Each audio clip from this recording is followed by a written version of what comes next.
Hello and welcome to Not Saving It for Later. I'm your host, Hannah Hembry Bell. This is the podcast supporting women through divorce and beyond. Let's be honest. Most of us were taught to wait our turn, to tone it down, to save it for later. Later, when the kids are grown. Later, when the timing's right. Later, when you finally stop caring what they think. Well, I'm done waiting. I'm Hannah Hembry Bell, Texas divorce lawyer, mom, and woman who rebuilt her life from the wreckage. This is Not Saving It for Later, the podcast guiding women through divorce and beyond. The place where we stop whispering about what's hard and start talking about what's real.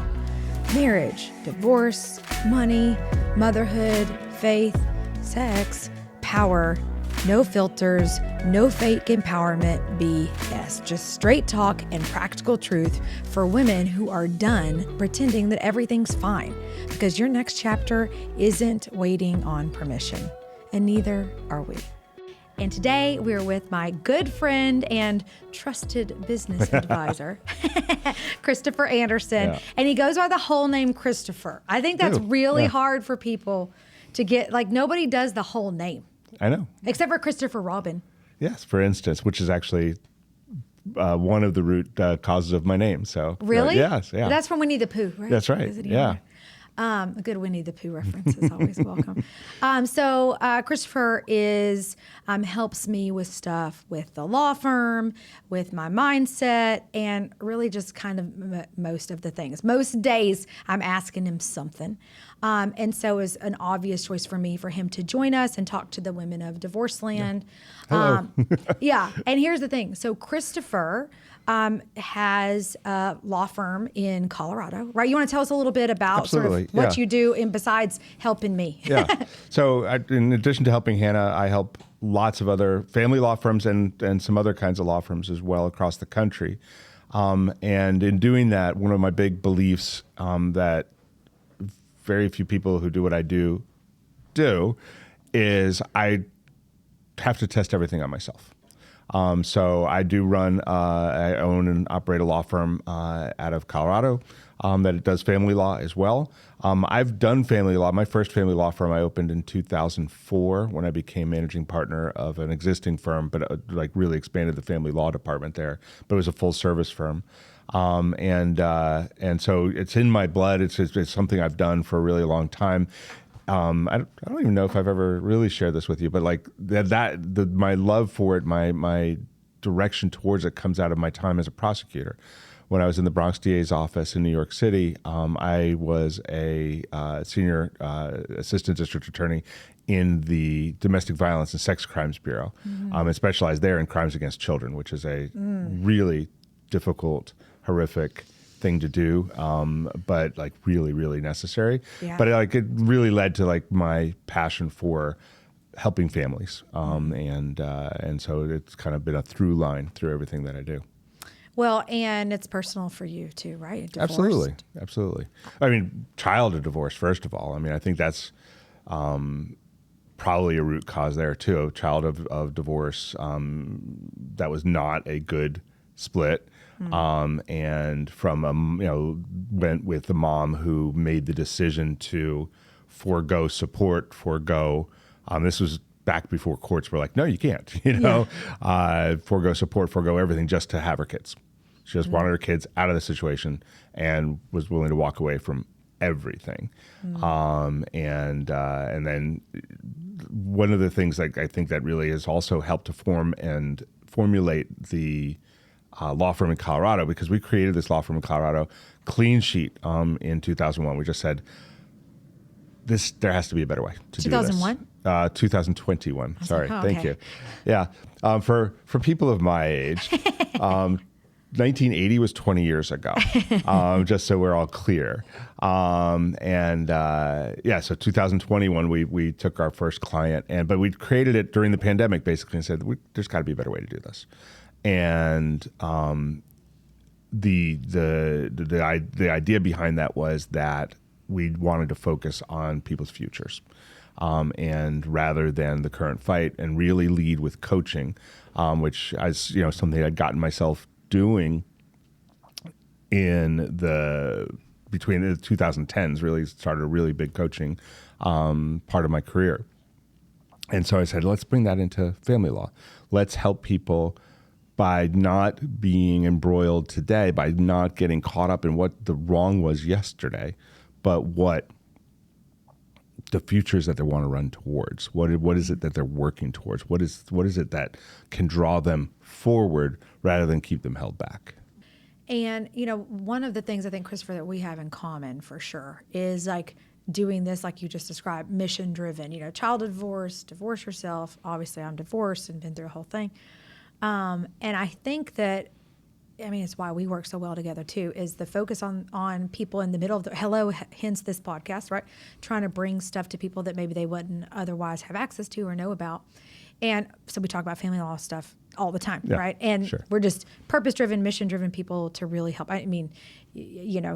What's your whole mission, right? To change the way people resolve conflicts. That people, not businesses, not like really the way that people resolve conflicts. And family law is what better place to start than that. I realized you asked me about mine. Also, like what I went into the law firm and into the prosecutorial career, in my mom's divorce. But like, yes, one of the cool things that was part of the birth of New Leaf Family, which is the name of the law firm in Colorado, is the contrast between my divorce and my current wife's divorce, who's also my law partner, and really seeing the contrast between the way it can be and the way it usually is. And really, quite honestly, hers is worse than the way it usually is.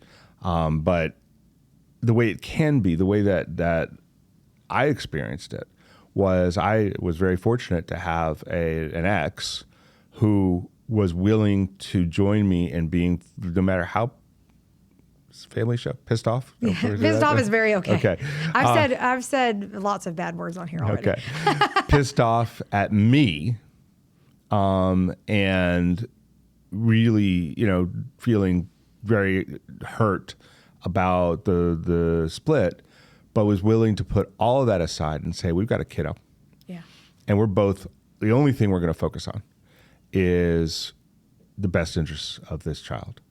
And it just opened my eyes to how amazing that can be, because not just for us, which was pretty cool. We actually were able to put aside a lot of stuff and become friends, which we are today. But to watch the child, who at the time he was getting 3 to 4, like he was 3 years old when we started, 4 years old when we finished, and to watch him then grow up without any of that who do I choose energy, without any of that, if I love what dad's doing, I'm betraying mom, or if I love what mom's doing, I'm betraying dad. If I want to go, I'm a pilot. If I want to go flying with dad, I'm leaving mom on her own. If I want to go hang out at mom's veterinary clinic, I'm leaving dad alone. And just none of that at all. And like to see that blossom in a kid who, in so many other circumstances would be ripped apart by this, has been a blessing, and it allowed us to make decisions like, let's live a mile away from each other so we can go back and forth really easy. It enabled us to make decisions like when he wasn't going to flourish in his current school district, for us to collaborate on which one of us was going to move to the school district where he would flourish, and just make all that happen. And it just, that led me to believe that really focusing on that future and focusing on the things that really matter rather than the current fight enables people to put aside a lot of stuff. Now, listen, there are situations where there's abuse, where there's other reasons why it's not going to be, let's all join hands and sing. Because sometimes there's one person is scorched earth. They will burn it down and the house with you in it. Yeah, it takes two, first of all, right? Yeah. You can't, to get the result that I'm talking about, it takes two. You got to both be playing all in. That being said, if one person is scorched earth, and you know this, but that doesn't mean that the right counter to that is scorched earth. Mm-mm. Because the right counter is gray rock. Yeah. Is nothing. steady. Yeah, quite possibly. But from in my perspective, the other counter is like that's if I'm working with someone who's not the scorched earth person, because I don't, right? If that's what somebody wants, I refer them every time. But if I'm working with someone who's the other side is scorched earth, what we try to do is work together to say, okay, listen, they're going to be them. We're going to let them do them. In that environment, what does your future look like? And just start working on building that, and not responding in kind, but responding in ways that move you towards where you want to be, where the spouse that we're working with wants to be. I know we're talking this, your podcast is for women. So if I'm representing the woman in that divorce, and it's not, I'll be fair, like it's not always the one side or the other that's the scorched earth side, but it probably does lean one way. But regardless, it's like, it's so liberating to say, let's not get caught up in the fight, because that's what they want, right? Don't wrestle with the pig. I was just thinking of that quote. But you'll both get dirty and one of you will like it. Yeah. Never wrestle with a pig, because you both get completely muddy. Well, and it goes a little bit further. You both get muddy. Pretty soon, nobody will be able to tell you from the pig, and the pig likes it. And it's that middle one that nobody will be able to tell you from the pig that people lose, right? Because let's remember, this isn't just our client and us and the other side and their lawyer, but there's a mediator. There's in Colorado, there's a thing called a child family investigator. There's a judge. There are third parties looking, and they get an hour or 2 hours, or maybe if it's really a longer term professional, 8 hours to look and observe and evaluate and make decisions about your whole future life and the future life of your kids. And if they can't tell you from the pig, they're not taking the time to dig deeper to scrape the mud off. And I think the thing about that is, it is such a long game to not get muddy. And like what we're talking about, y'all, is to, tit for tat. They did this, so he did this, so I'm going to do this. And in the moment, it's very unsatisfying. And it's the definition of like short-term pain, and I mean pain, but like frustration. There's lots of other words for long-term gain. I know for myself, sort of in dealing with this situation, I luckily had the wisdom of being a lawyer, although new at it when I was going through my custody case. But I did have the sense to understand how this would play out over time. And I think that people lose sight of the way court, or they just don't know at all how court and stuff works. The saying, the wheels of justice turn slowly, is there for a reason. It's like, it takes a long time for all of this stuff to play out. So like, I think when you're in the middle of it and you're new to this, everything feels urgent and right now and or else. And I got to call my lawyer today because he said this one annoying thing. At the time, it feels like such a big deal. And if you're able to zoom out and take the benefit of what we're telling you, take the benefit for me of being a lawyer and seeing how it played out at the time I was doing employment law, and seeing like, okay, when a judge looks at this, I need to be able to string together an entire course of performance, right? Like that's in contract law, they talk about your course of performance, right? So string together this entire course of performance that shows that I'm the steady one. I am the one who can put the kids' needs first. I'm the one who's you can trust, at least in Texas, we'd say, to look out for the best interest of the children.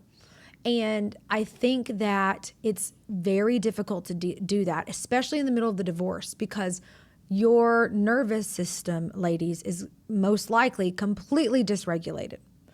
And that's a lot of talk, like what's a nervous system? What does dysregulated mean? So the way I think about it is when you feel unmoored, unbalanced, unstable, unsteady, and like it's sort of like when you're I remember this all the time when I was a little kid at the Van public swimming pool.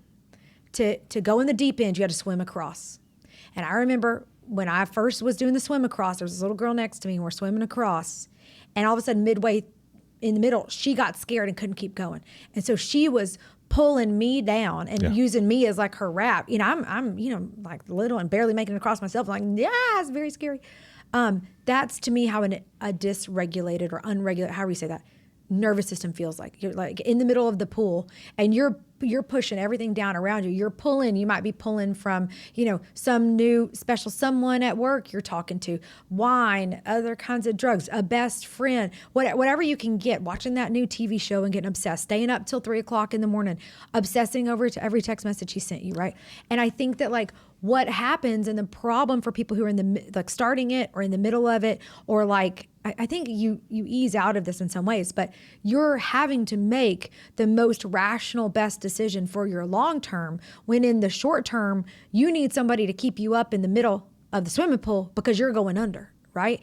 And I think that it takes so much discipline and so much fortitude and so much like faith and trust that doing the right thing over the long term will eventually win out.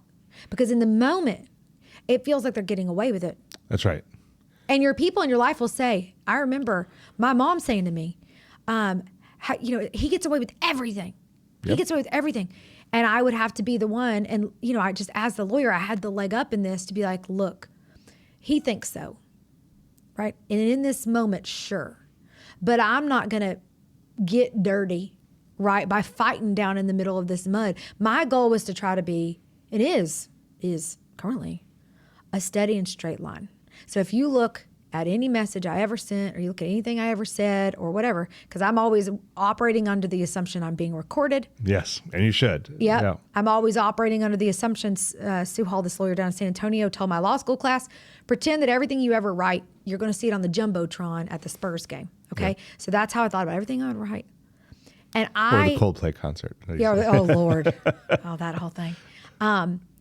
And keeping that steadiness in the middle of it so that you don't get dirty. But Christopher, I think that I personally don't struggle with mental health issues, like natural. Like I have a lot of legs up to do this. So like, do you have any thoughts for people who are in that space and in the middle of it when it feels really shitty and really hard, and he is like doing this thing and won't let the kids go to the homecoming thing because it's on his weekend and he said no because don't you know it's his birthday or whatever. So like, what advice do you have for women who are in the middle of it and they're against someone who is, and by scorched earth, y'all, we mean scorched earth is where they're willing, I think of it like they're literally willing to burn, instead of like there's a house, pretend. They're willing to burn the house down and neither one of you get it versus Right. like you getting That's it. exactly it. They prefer to burn your stuff down, but they'll burn their own stuff down too. If they have to, yeah. So and it's so funny that you ask it the way you did, because as you were explaining your experience, like I was looking at you going like, yeah, I wish that most of our clients were able to find that center. And see that through line. It's hard. It's hard. And because the one thing you left out, and I don't know if this has ever happened to you, but I'm sure it's happened to your clients, is the one thing you left out was the other side, the spouse, in this case, the husband, right? Actually saying, your lawyer's not doing anything. Oh, the wedge. Yeah. Your lawyer, you know what? My lawyer said that your lawyer's not even responding to emails. Yeah, my lawyer said that your lawyer, that everybody thinks your lawyer is like, stupid or an idiot. Or, my lawyer said that's the wedge driver. That's just one of their tools. Yeah.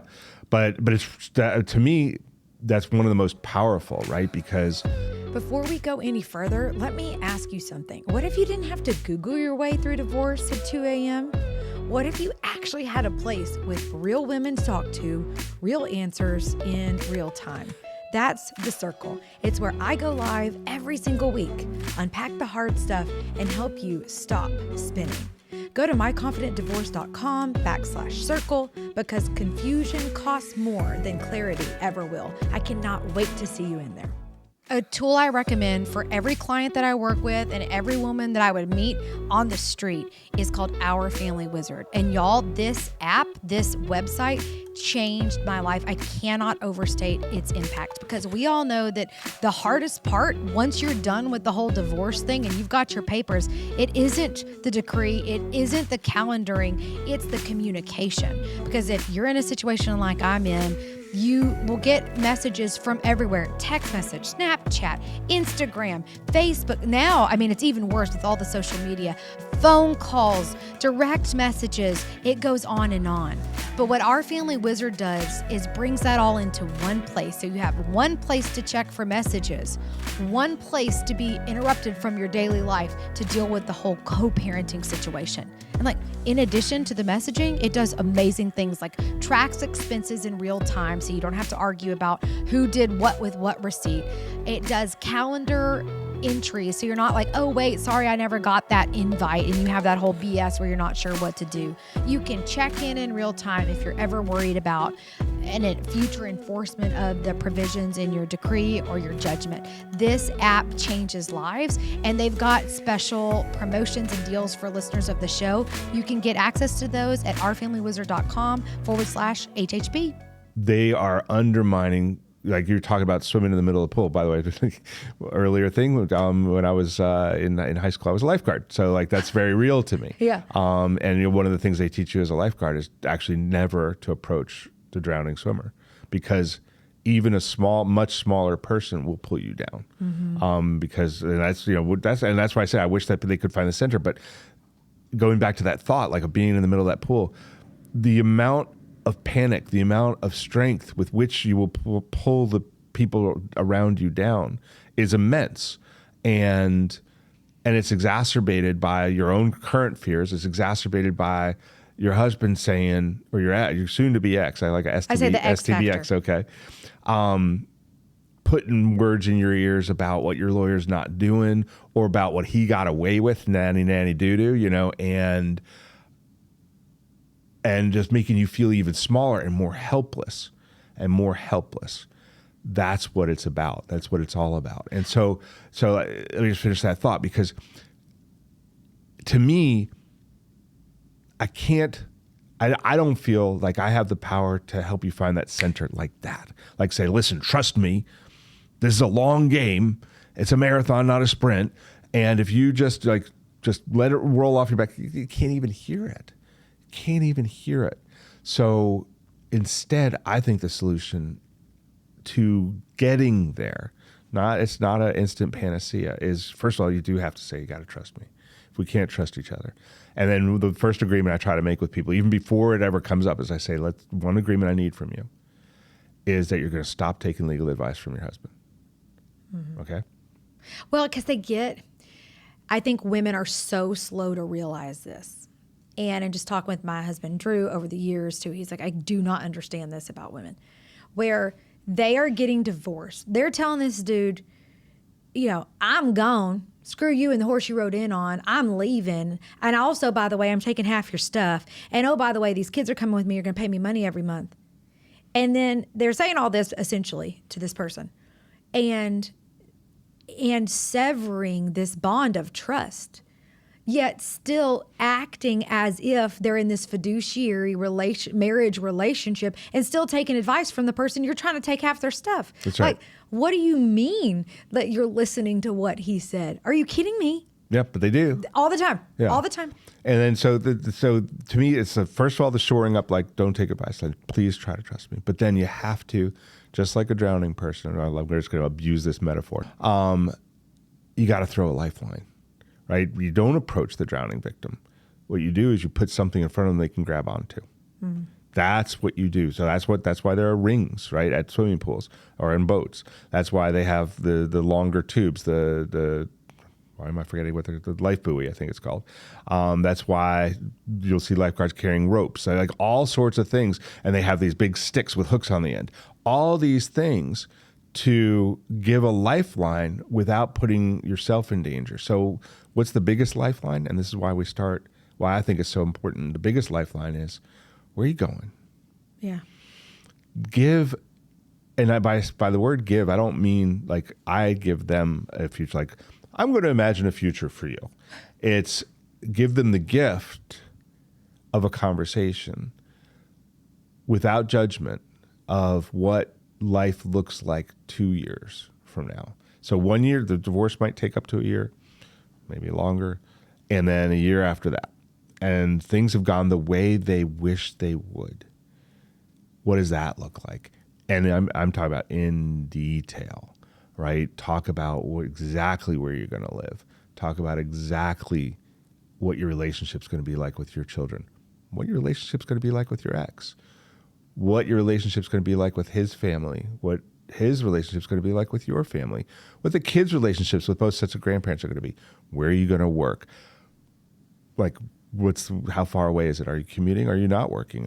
Where are the kids going to school?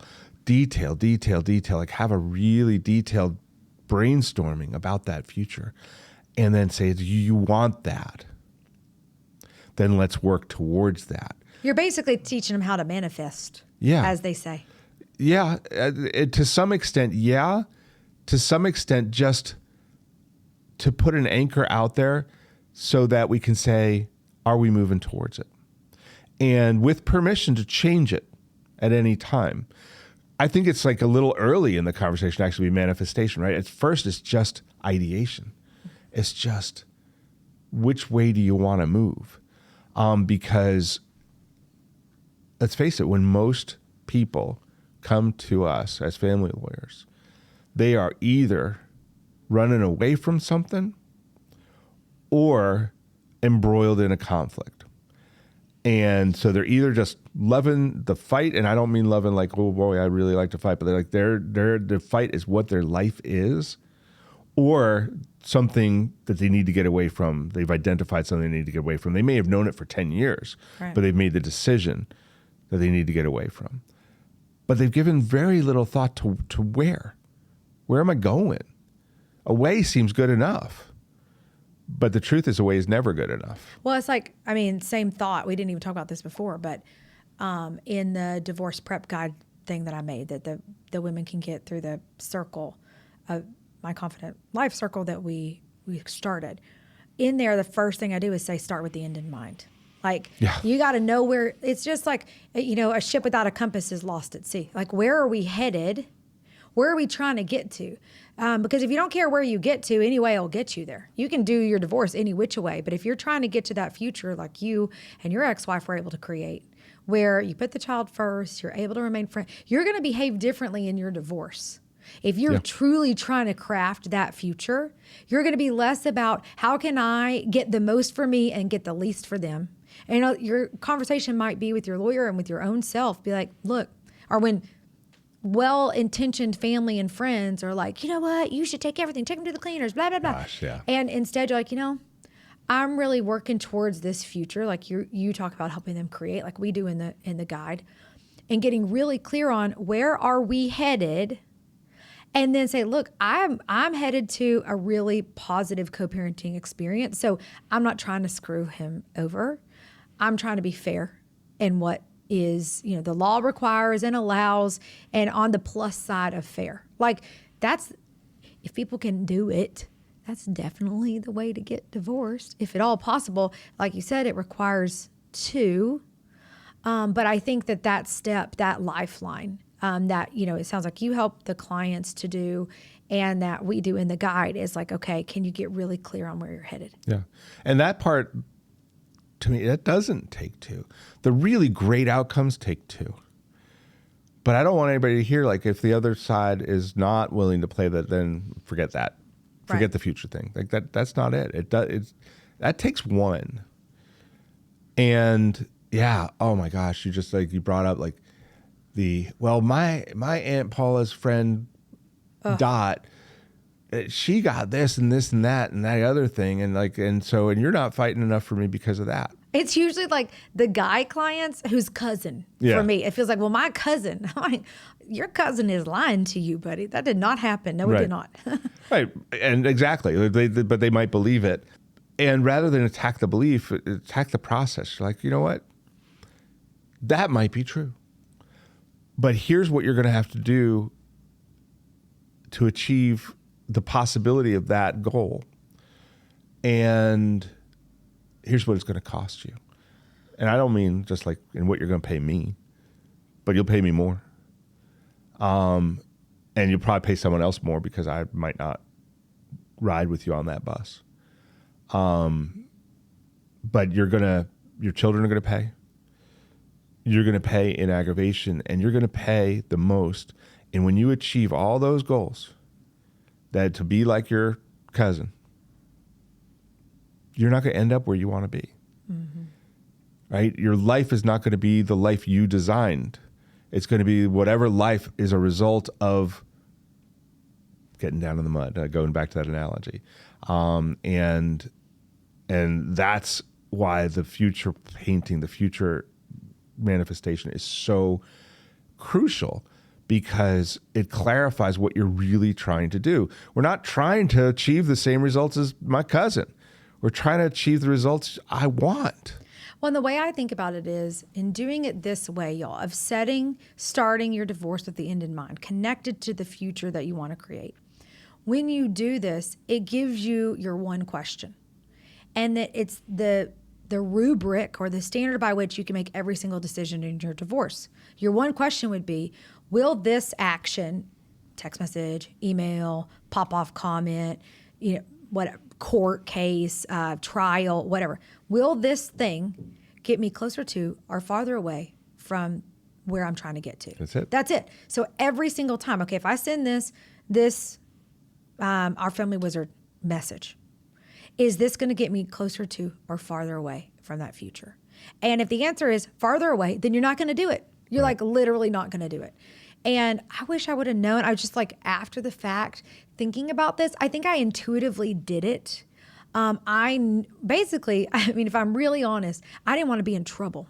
And I think a lot of women struggle with this, where like we really don't want to be in trouble. And it's something I'm trying to shed now. But back then, I didn't want to be in trouble with the court. And look, this is just the brass tacks. I had to be perfect as a client. And because I had to show this course of performance over a long period of time of that I could be trusted. It's a lot easier for them, like, to explain, deny till you die, explain away every single thing. So what I always knew was if I had one mess up or one pop-off email or anything, that's all I'd hear about the entire trial. Would be that one message, right? And then it kind of calls into question the rest of your behavior. So for me, I truly was striving for perfection in terms of my behavior as a client. Now, that's a really high bar and standard. Yeah. And I don't want everybody to think like, oh, I've sent one email, so I'm totally screwed. You're not. It's also true that there are some messages you can send or some things that you can do that truly will become the center of a trial in your future and can sink your ship on one thing. Even if they've done all kind of other bad shit. Tons of it. But they got a good lawyer on the other side who used to be a prosecutor in the Bronx, and they know to point at that one thing, and that's all that trial's going to be about. That's all they're going to talk about is this one time you sent this one. You pretend to be this whole really great co-parent and whatever, but you called him a spineless motherfucker in this message. So which is it, right? And I think that back to your point about getting to that center, I think it's like what you said with those lifelines. And it's more, divorce is one really hard thing, but life has a lot of hard things. There's lots of things that come up, and you can gain. This is the silver lining of divorce, and this is the better instead of bitter. You can gain the power to regulate your own nervous system. You can gain the power through experience to become your own center, and that way, let the tempest come, let the wind blow. As I say it, I get chills because I own it. You ain't gonna move me. If I've made up my mind, I will not be moved. And I didn't say that before my divorce and my custody drama that's been going on all this time. It is the real revenge, right? Not that we should seek revenge, but really, they say the best revenge, right, is living a happy life. And what I mean is, like, the real jewel of the entire process is it made me really, really get okay with me, get centered on me, and to know that I can own and say, you may not move me if I am resolved. And ladies, as y'all do this in the divorce, and you may feel so far away from feeling that way, I understand. I was a sheet in the wind when I first started the whole thing, blown about by every message and everything he said. And just all kind of, I was the same.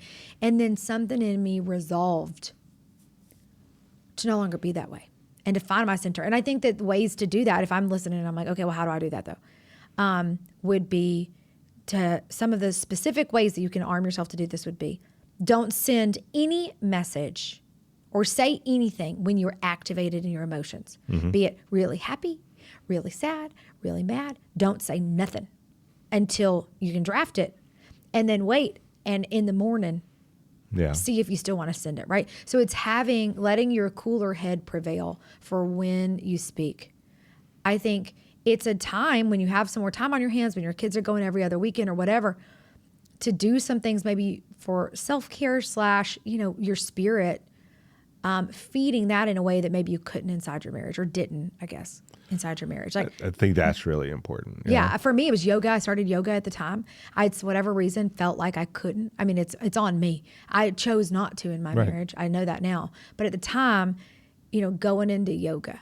And I remember, like, for me, in that house, I moved into this cookie cutter little house in San Antonio. And I bought 2 plants at Walmart. I'm sure it was at Walmart. Hanging plants. And there was this little house, and I had my own little front porch, and there were 2 hooks. And I put these, the gray plastic with like white plastic things, $10 plants. Yep. And I would go out every morning before I went into law school and water those plants. Mm-hmm. And I kept them alive the whole time, and they grew and they got really pretty. And it was like it was an outer symbol of what I was doing. Absolutely. Bit by bit, watering my plant every single day, going out there. And it was sort of, I didn't know I was doing this to myself, but a little bit of a test. Can I at least do this right? My kids weren't with me. My whole life had disintegrated. I'm a piece of shit in my own mind. But could I keep, it was a like purple, that bright purple color, and like that bright pink color, 2 of them. I should know what they're called. It's like that basic plant at Walmart. I'm sorry. In my life, they're purple plants and pink plants. That's what I call it. Yeah. And watering it. And if I could keep it alive, then maybe there was hope for me. And so, like, for me, that ritual of every morning having my hot tea, and it was quiet in the morning because I was in law school, so class didn't start till 10 or something. So I had some more time in the morning. The sun would be coming out, and I'd go out there and water those plants. So there are some things like that I think they can do. Right, and I like that you're talking about that, because like I was a little concerned. You're talking about being immovable, being that rock. I don't think I have the power to help someone become that like that. Yeah, you can't. Right. So I love that you're talking about like one thing, right? Your plant, one thing, 2 plants, and just doing yoga, finding a couple of things in your life that you can own and that are for you, and that you can build around, because everything, while that storm's blowing, you're not the rock yet. So you find some. Yeah. Well, it's like church. A lot of people go to church. Yeah. I definitely was doing church at the time. Maybe it could be joining a running club, getting super involved at a gym. Like, because your identity, and we've talked about this on another episode about like your identity. A lot of us create identities that are houses of cards because they're all derivative. Right. How we only define ourselves how we relate to others. So when you pull the card of wife, the whole thing comes down. And so it will help you practice. And that's the thing, is that people give me all this advice. I'm like, no, but literally, how do I do it? So that's what I'm trying to do, is say like, okay, how did I do it? I didn't know at the time, because everybody just said, take time to heal. And I'd be like, what the fuck? How though? Now we talk about healing a lot more on the internet than back then. And this was, 10, however much years ago, 10, 11 years ago. But for me, I'm thinking on this big rock, like in my mind, like I needed something to tie a rope onto, to hang on, like while the storm came. And for me, that was church. It was watering them plants. For somebody out there listening, it may be just like, I think if you can get it to be something that gives you pleasure, and even better, if it was something that's for some reason you've been putting off, you've been saving it for later while you're married, and you'd been waiting for that someday. Could you claim something like that and just tie you a rope, and until you can create your own independent identity, get some from that. Like I think a running club that met several times a week or whatever would be amazing. That would be a great place, because you're getting exercise, so you'll feel better. You're being disciplined enough to get up in the morning. You'll meet people and all of that. So like finding something that you can attach to, because you're not attaching to your spouse anymore. And for most of us who've been married longer than 5 minutes, like that is such a huge part of how we defined who we are. And preferably something positive, right? Because you talked about a lot of positive things, but I think there's the danger of attaching to alcohol, attaching to going out, clubbing, attaching to connecting with people who might not have your best interest in mind, but will help to further undermine your life, is really dangerous. It's sugar. It's very easy. It's very powerfully attractive. But to find these things that I like a lot of the things you mentioned, like serve dual purposes, right? Connection and healthy. Yeah, two for. And that can be really, really useful. And I think the other thing, kind of along the same lines, that I want to kind of caution folks about is, because this, to me, I think of this as inoculation. If you know about it, you can see it. Right. If you don't know about it, you can't. When you start doing these things, your X, what did you say, your X factor? Your X factor will criticize them, right? Be like, "You're doing yoga? Who do you think you are?" Yeah, either you know that's all bullshit, right? Or who do you think you are doing yoga? Yeah, still fat. You're one of those, yeah. Yeah, something like that. And when they see they'll see you out at a running club with a bunch of guys. I always knew you were a whore. Yeah. Oh yeah. Yep. Which one of them's your new boyfriend? Mm-hmm. Oh, I guess he can pay your bills now. That's what they do. They go for, or you have some new friend. Oh, telling your kids, oh, mommy has a boyfriend. And that's the other one I was going to go for, right? It's because they'll attack the things that you're trying to associate yourself to, and then they'll attack the things you love, right? And they will hurt the children. I'm not talking right now about abuse or hitting them or whatever, but I'm saying something like that. That's your mom's new boyfriend, right? Driving, speaking to them in a way that they know is hurtful, but not really caring about the effect on the children, because they're not right now being about that. They're being about you. Does that hurt? Does me hurting them hurt you? And does me hurting them split you off of this new life, this new lifeline that you're trying to grab onto? And like, I want to be clear, it's not, I wish it, like, maybe I don't wish it, but like, it's not conscious. It's not intentional. This is the way people are. For some people. Yeah, some people it's very calculating, but I think some people it's just instinctual. They know how to hurt people without even thinking about it. Yeah. And it's usually because that's how they've been hurt, right? But that's not your job now. Your job is you. And they don't. I think a lot of these guys literally think that if they somehow sabotage you having a good new future or whatever's happening that you're enjoying, you'll come back to them. And you'll undo this divorce anyway. He has convinced himself that even though you told him for years, and even though you said, if these things don't change, I'm going to leave you, and even though he ignored you for years and years, now that you're actually doing it, he's going to tell his lawyer, oh, it just came from nowhere. Yeah. Divorces with women, in case any men are listening, do not come from nowhere. No, they do not. No. Women with children, at least. They have thought through every other potential avenue and tried with you. I mean, I'm saying 99.9 times out of 100. I mean, I'm sure there's some situation where this isn't true, but I don't know of it. They got to you at the end of a rope, and they're saying, I'm leaving, and I'm willing to put my kids through who knows what to get away from you for some new future for myself. But these guys in their mind, what my experience is, both personally and as a lawyer doing this, is they think, well, if I do these things and or I trap her with the money, like I cut off all the money, whatever, she'll have no choice but to come back to me. Yeah. And they will, I think a lot of them, it's part of the strategy to undermine any new success. And honestly, like hurt people, right? So they're hurting this idea that you could move on and be happy and stuff without them when they're in the middle of the hurt and the misery of it is intolerable to their self-concept, right? And they would basically do anything to stop it. Yeah, and I want to make sure we don't limit this to, because you kind of said when women leave, it's after a long period of time, after trying everything else, whatever. This same behavior happens when it's the dude who left. Yeah. When it's the dude who found the new young girlfriend, when it's the dude who decided whatever was going to be better. He still wants you to be miserable because he wants you in case this doesn't work out, you'll still want him back, right? He can't, a lot of times, I know this isn't everybody, but a lot of times it's like, I'm moving on, but I don't want you to. Well, it's like this lawyer down, I'm going to say something pretty crass. So warning, mute me for a second. This one lawyer down in San Antonio said, well, Hannah, you were his piece of ass.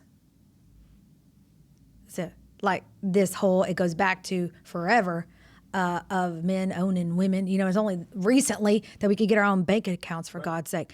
And this idea of like, well, that was his. And so like, he may do something else, but nobody else is going to have you. Right. That's not going to happen.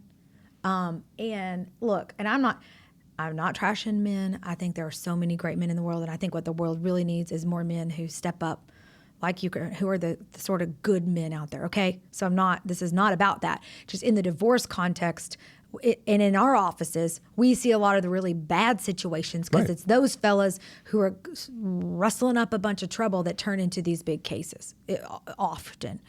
But I think at least if she's prepared for this, and I think there's no amount of anything that can prepare you because you can't fathom it in the moment probably that it could be possible that this person you're married to, who's been the daddy to these kids, who threw them up in the air on the beach and then helped you change diapers, whatever, would do something to hurt them to get to you. But I remember when I was in the middle of the divorce, my friend, this young lawyer guy, younger than me by a few years, single, not married, nothing. He said, oh, he's not getting to you, so he's going to turn on the kids next.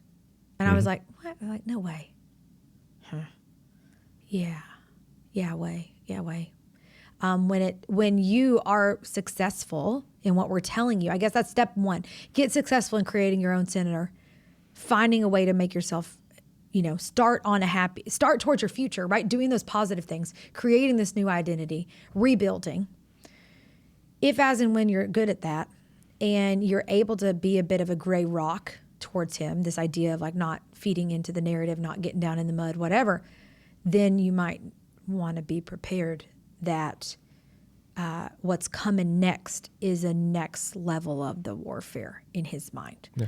And that's saying stuff to the kids. Well, mommy and I are not married because she was kissing other mans.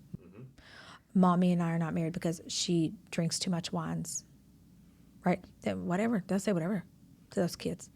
And that's when, if you didn't question your decision before, you're going to question it then. Right. It's also both the 1,000,000% confirmation you made the right decision. Yeah. Because if anybody would do that to those kids, you're not going to be married to that, And it's also the part where you will question, was this worth it?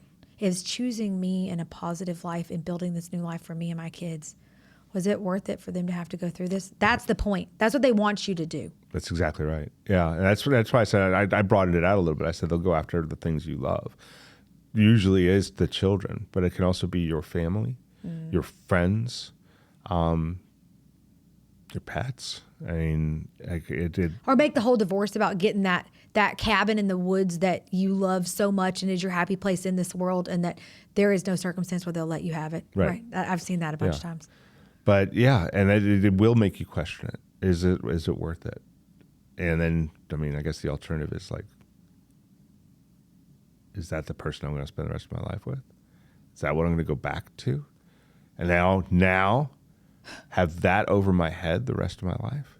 Because now, if I go back now, how will I ever get the strength back together to do this again? Because the whole power dynamic now will have shifted even worse. I just want to see how you react to this. Okay. Because when men too, but when women are in that situation and they think about going back, I would suggest that the thing to do would be to say, listen, hold that thought. Put a pin in that. You're not done on your journey yet of becoming yourself, about finding your new life and your future. Why don't you get there and then think about it? Right? Because if this, if that's the person they want and that's the person that you could be happy with, then that's the time to think about it. Not now, because now you'll give up all your power. You give up everything because you'll never be able to. You'll have proven to yourself. I shouldn't say never be able to, but you'll have proven to yourself that was a bridge too far. That was too difficult. And so getting that gumption up the next time is going to take a lot more. Now, you may be able to do it. Like I've seen people do it. I've seen people who've gone back and gotten back out anyway, and found that strength, usually with some help. And, but so I'm not saying it's impossible, but once you've made the decision to work on yourself and find your future self, you got to go all the way. Yeah. I mean, I think that absolutely the best advice would be, you're not going to be in the middle of this, him pull all this bullshit. You get scared and run, tuck tail and run back to him, because you will make a decision based on fear and lack and escaping consequences or whatever got you into this marriage in the first place. You're doing that again. So ideally, like say maybe it's part of the way along. Like you start to think, well, maybe I shouldn't have done that. Maybe he is changing. All the times I told him while we were married he should change. He didn't, but now all of a sudden he's changing. So like, okay. So say you're convinced by that. Well then, make him start from ground. This is what I would do. Make him start from ground zero. From nothing. He can ask you on a date. Yeah. First date again. And you rebuild, because I think what people do is jump right back into home all over again. And that's the old patterns and you have no time. But like, look, a man who wants a woman is going to do whatever he's got to do to get that woman. He will show up. He will do. That's just how men are wired to go after. Cue the Joe Cocker music. Yeah. I don't know what that is. Oh, when a man loves a woman. Oh yeah. It's true. Yeah. He will go after what he wants. So if that's what he really wants, then you have him pursue you from the beginning the way you wish it would have gone. Then and only then, once you with a fresh mind can decide, is this a new good decision today?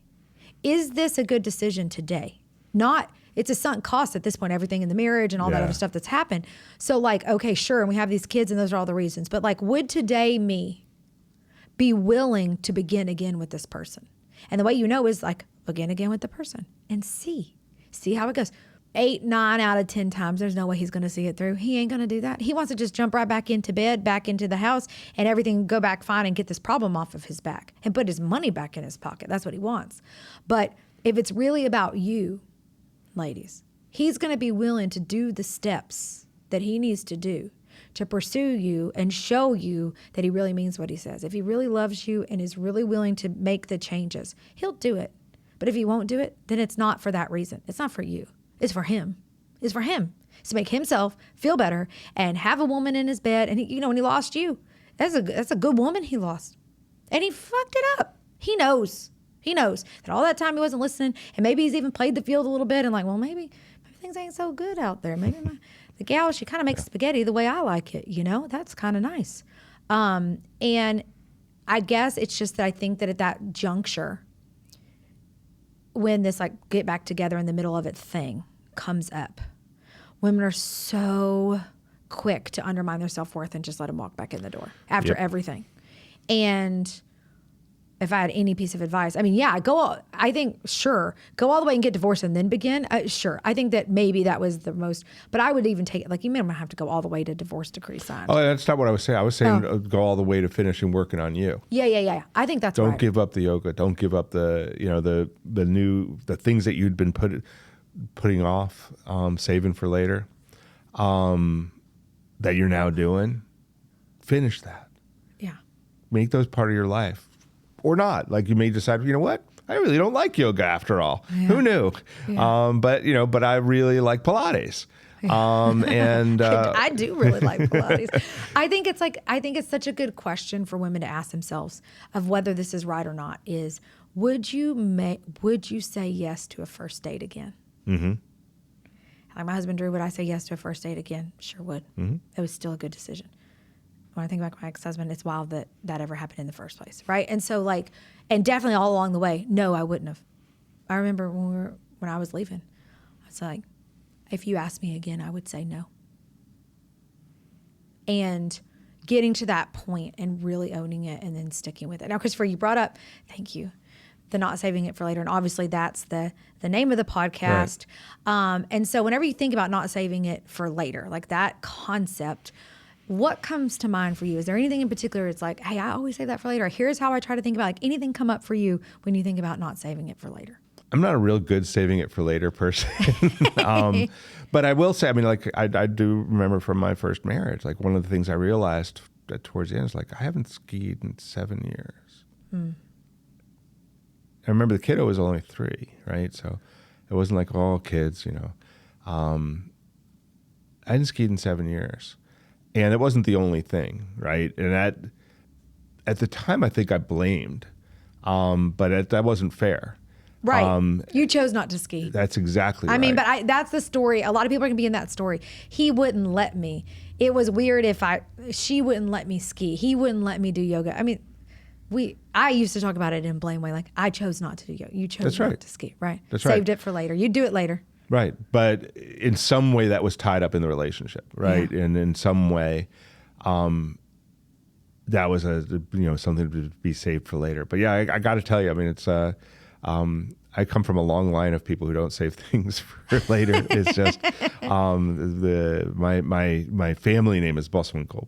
And it's just, we are a line of people who actually live. And it's, to our detriment sometimes, right? I think sometimes saving some things for later is okay. It's okay to save for retirement. It's okay to save for your kids' school.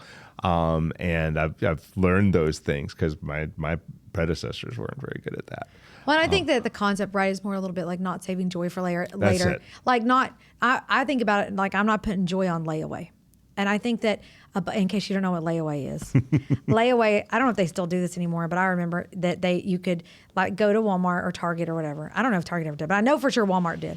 Kmart. And Kmart, you could like buy your kid's, bike, and it was $100. And you could put it on layaway and make payments against it and then go get the bike, right? So I think that in a lot of people's marriages, what they do is they put the joy on layaway. Like, okay, I'm going to do these investments, and then one day I'll experience joy. And then one day. So the idea would be experiencing that joy now. I mean, definitely in like what we're talking about, for me, it was yoga. It was just one of those things. I was like, I don't know what is yoga. Like it's kind of cool, and I think I might like it, but I don't know. Something about me felt like I couldn't do it then. And so I think that was true for me. Okay, another thing we ask everybody is, my theory is that we kind of have one dominant thought at a time, where you're going about your life, you're going about your business, but there's some thread in your mind that you're chewing on. And I know this about you, too. But one thread you're chewing on, maybe it's for a day, maybe it's for a week, a few weeks. Is there any dominant thought in your mind you've been chewing on the last bit? Gosh, that's a hard one, because one of the things, and this may be helpful, but one of the things I've tried to work on real hard in my life is dominant thoughts, like worries, things you can't let go of. I've learned over time that if I do have a dominant thought, like I have to work it. I have to work it all the way through. And so I'll just take some time, make some time, choose some time to work that thought all the way through, and then make a decision, yes or no, move forward with this or not. You and I, we talk a lot about business, and so I've got lots of dominant thoughts about business. I say like AI and family law. Yeah, right. AI, marketing costs, profitability is a big one. ROI on team members, like those are things that have big long through lines for me. It's not very interesting to your listeners, I think. But those are the kinds of things. I think, as a parent, what's the dominant thought is always, am I doing, like, I just graduated the last 2 out of high school, but it's still, what, they're not. They're always your kids. Am I doing the right thing by them? Like I did today, am I doing the right thing by them? That's a dominant thought. Like, what could I have done better, but also what could I be doing better tomorrow? Is a big one. And just, am I leading a life by example? Am I providing the resources for them to do anything they want in life, but not enough resources they can do nothing? That's always a through line for me. Yeah, for me lately, it's been, we were talking about like helping people connect with their future and this manifest idea. And manifest is like, I don't know, but I think there might be a little something to it. You know, they've been talking about visualization since ever. And like, I don't know, Michael Jordan or Kobe or one of them talks about, you know, you envision the ball going in the basket and then you do the thing. So I've been a little bit lately trying to do more of that on purpose versus like a flash of a vision that feels like it's like dropped in my brain. And being a little bit more intentional and purposeful. So like as I'm going to bed at night, trying to picture myself doing some certain thing, like doing a TED or a TEDx talk, and picture myself on the red dot and just a minute and feeding that into my brain as I'm going to sleep. Because when I go to sleep, I'm like, oh my God, I'm already late. I should have already been in bed. That every night I should have been in bed at least an hour ago. I'm always making, I should change that. I'm always making myself wrong about when I go to bed. I really don't want to go to bed till at least 11 and sleep till 7, but that doesn't fit my life. And so I'm always chasing my tail in that way. Or anyway. And so normally when I go to bed, she's like, well, sleep immediately. And so trying to take my last consciousness thoughts and give myself that fodder as I go to sleep. I think that's a great thought. Great trying idea. to think about it like that. Okay. Now, another question for you. What's shaken you? And so this is a question we ask everybody. Like if there's a book, a quote, a TV show, a concept that's really got you kind of thinking things through, interested in. I'm going to give one current, but then I'm going to give one that, like, there's some books, some things in life that really just grab you. I'm going to go to that one in a second. So, like, right now, what's shaken me, I think Ray Kurzweil's most recent book, it was released this past June, called The Singularity is Nearer. It's a follow-up to a book about a decade ago called The Singularity is Near. What is that about? Yeah, they're both fantastic. Ray Kurzweil is a futurist. Very, very scientifically grounded. He doesn't write much fiction, but like he reminds me of like a more current day Asimov. Like he's so well read and so scientifically grounded, but he uses that to think about where we're headed, and particularly with AI and computing. And the thing is, the guy's been writing about this for probably for 3 decades. I knew about his first book in the late 90s. But The Singularity is Near 10 years ago, and then The Singularity is Nearer this year, are books about where we are headed. The singularity, that as he defines it, is, and the other thing your listeners probably don't know is, like, I started school as an astrophysics major. And so if anybody's ever heard the word singularity, they think about it with black holes. Like black holes at the center have a singularity where space is infinitely bent and where matter is infinitely compressed. And the thing with the black hole is you can't see beyond it. Things fall into a black hole, nothing comes out. And actually, Stephen Hawking has now proven that's not true, but It goes somewhere. that's the concept. Right. And so for Ray Kurzweil, the singularity is the point at which the computing power that is available allows us to have computers that can do all the computations of all the humans at the same rate, with the same accuracy, with the same power as all humans. And the reason he calls it a singularity is that he can't, even as a futurist, he can't see past that. Right. Once that happens, we don't know what happens. But like, all the lead up to that is very fascinating, about how really, people are worried that AI is going to, computers will take over the world. AI is going to take over the world. His vision is actually, no, it's not. It is us. We are creating the new us, and how it'll come by little things and then by big things. And so, but to understand, and the cool thing for me is the book 10 years ago really shook me. And then the book that just came out demonstrates that like 90% of what he predicted in the first book has all happened. Oh. And then takes it forward from there, in a way that, and I say shook me, it's not scary. Yeah, I know. It's like, it feels a little scary. Yeah, it does feel a little scary at first, but as you read it, you realize that, like, it almost feels like destiny. This is why we exist. And to understand it is to be able to help my own family, my own self, but also to help others to use this technology and make this part of their lives in a way that'll be positive for them. And so it's shaken in the sense that it shakes how I think we're moving forward and what we all need to be doing. So that's the current one. The one I wanted to jump back to actually goes back to saving it for later, because I was a little unsettled by my answer for that. There is a book. So I was once at a coach's office. I went to his office in Charlotte, North Carolina.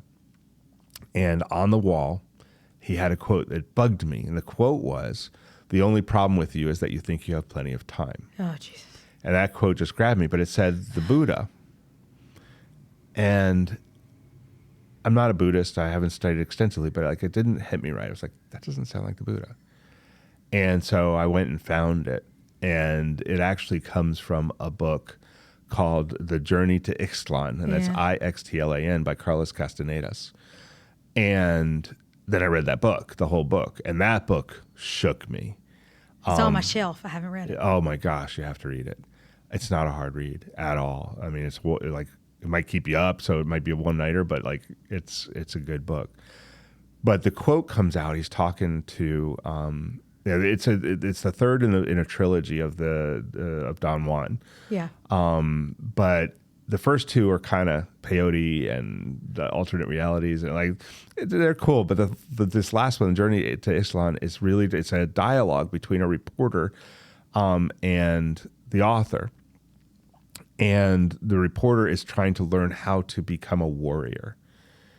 And the author is just like telling him he's missing the point, because you don't have to become it. You just are it. And the only problem with the protagonist in this is that he says that you think you have plenty of time, because when we think we have plenty of time, we save things for later.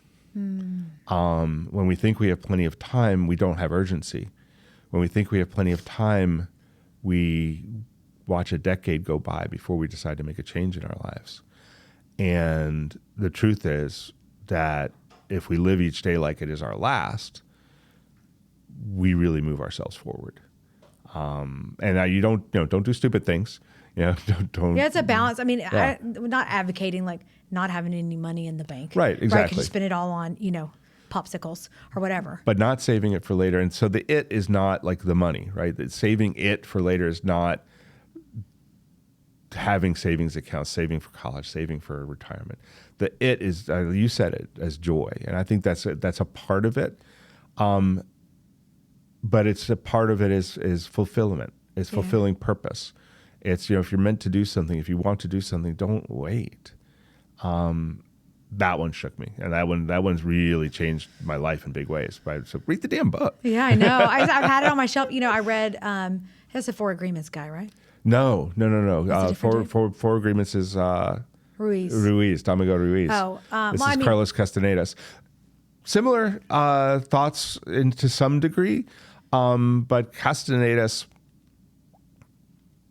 I don't know. It's Domingo Ruiz is more about how to think about yourself and about life around you. Castanedas is more about how to act. Okay, that's done. I'm gonna start it today. I mean, I hear it because what I was thinking of from that book is like, may death be ever our advisor. Absolutely. And it's another way of saying the same thing. And I think that is true, right? And the same quote that always sticks with me on this would be like, it got late early. How I'm 42 now. And all of that, you only ever feel 25 in your mind or whatever. Absolutely. And or so, sometimes 12. Yeah. And I think that idea, and that's for me, I just started saying, it came up for me, like I would save the good spoons. It always comes up. And my friend Brooke was on the show and she got me the sweetest spoons. And I have so many spoons. But I would always save the good spoon for my tea for tomorrow, even though there's more in the drawer. And I own a dishwasher that usually runs at least 2 or 3 times a day. It's so ridiculous. And then it has just sort of permeated out to all the other ways in my life because I've been such a, plodder alonger, invest now, do the right things now, do your custody case right now so that someday in the future, this and that with the kids. And if you're not careful, that well-reasoned logic that made you a good student, that made you a good girl, will rob you of a lot of the meat and marrow of life. And it is a everyday becoming for me all the time in every situation. I mean, this podcast obviously is part of that, of destiny, because I was thinking it's joy, but it's also to me like destiny. And yeah, which is for me involves purpose and all of that together. And the idea that it just gets late early. And before you know it, you're like both of us, we both sent kids off to college this year. Yep. And it's over. And the days are no truer phrase has ever been said about kids than the days are long, but the years are short. Right?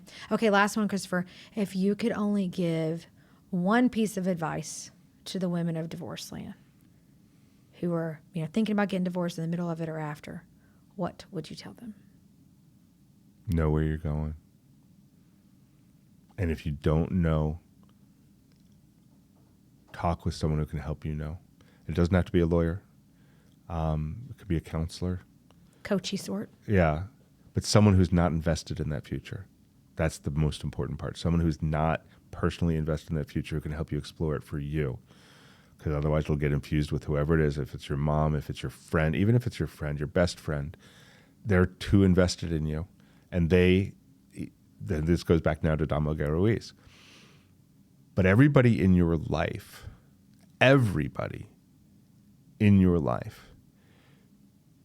for them, you are but a character in their movie, their book, their play. And they've written that character. You haven't. That character might look like you, sound like you, act like you, but it's a character they wrote for their book. And so their advice for your future will need to be consistent with that character. And it's, there's nothing nefarious. There's nothing wrong with the way they'll approach it. It's just they wrote that character. And you deserve to write your own. And so the only really you should talk, when you talk, if you need to talk with someone about envisioning your future, talk with someone who's not invested in it. I think that's really sound counsel, because this is a question and support that I've had difficulty finding over the years. And I asked it a lot of times.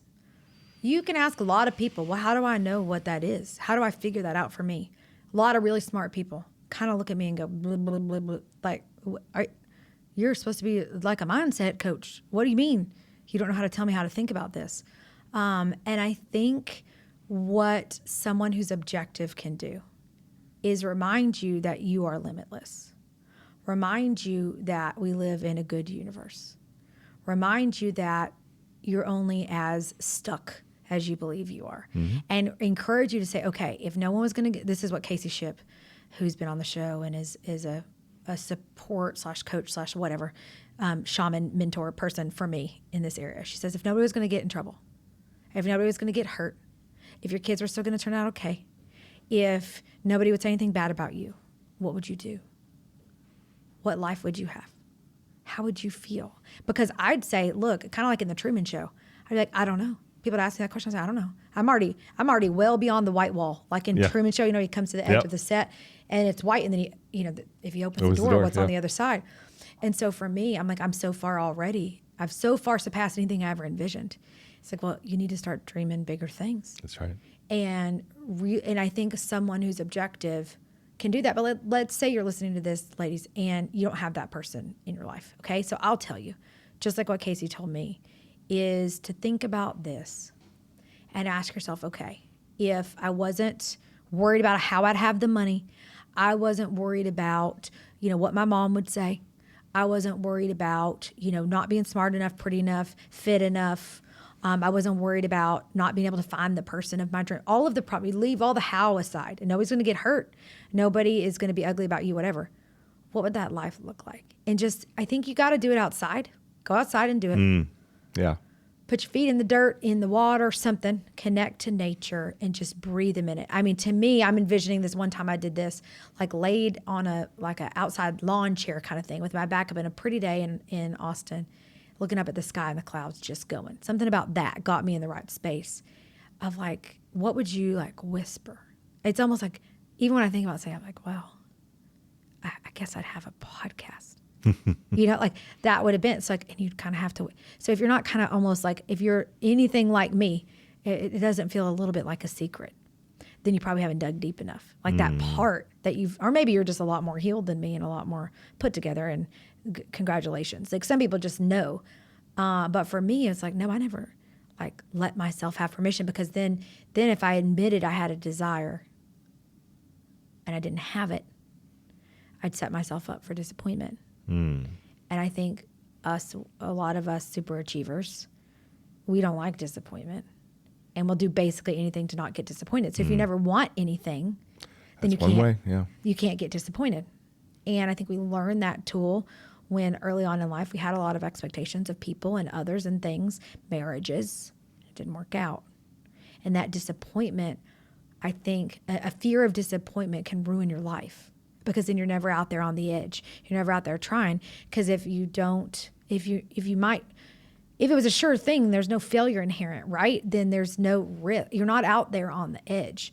And I think that for me, that part of getting clear about that future involves somehow stripping off those limits. If someone will listen to you, even if like, you know what, actually, we live in the greatest period in the history of the world. Absolutely. You have the AI computer. You know who will listen to you objectively-ish? The AI computer. Yep. And you tell it, and you ask it to ask you these questions. Get a transcript of this podcast, this very last bit, feed it to it, and tell it to help you think in this mindset and in this energy about how you need to create and you want to create this future for yourself, but you feel limited and you feel stuck. Direct it to ask you questions. Tell it, don't just tell you what you want to hear. Be thoughtful. Take on the role of like a life coach, a spiritual advisor, whatever you do, and then get it to help you. You have an objective advisor at your fingertips on your phone, or however you're listening to this podcast, like basically right now. That wasn't true 5 years ago. I know for me, I do this kind of stuff now with AI every day. Every day, I talk to it about something that's going on, and it helps me to see. So I was thinking about, like, how would these women do it? What if they can't hire a coach or a therapist? They don't have any money or something. But actually, you don't have to. It's free on the internet.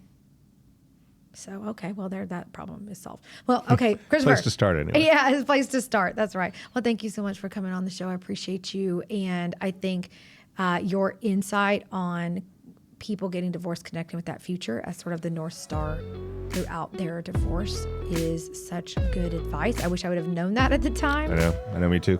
Yeah, I guess we know how to tell them because we did it a different way. Yeah, absolutely. But thanks for having me on. Thanks, Christopher. Cheers.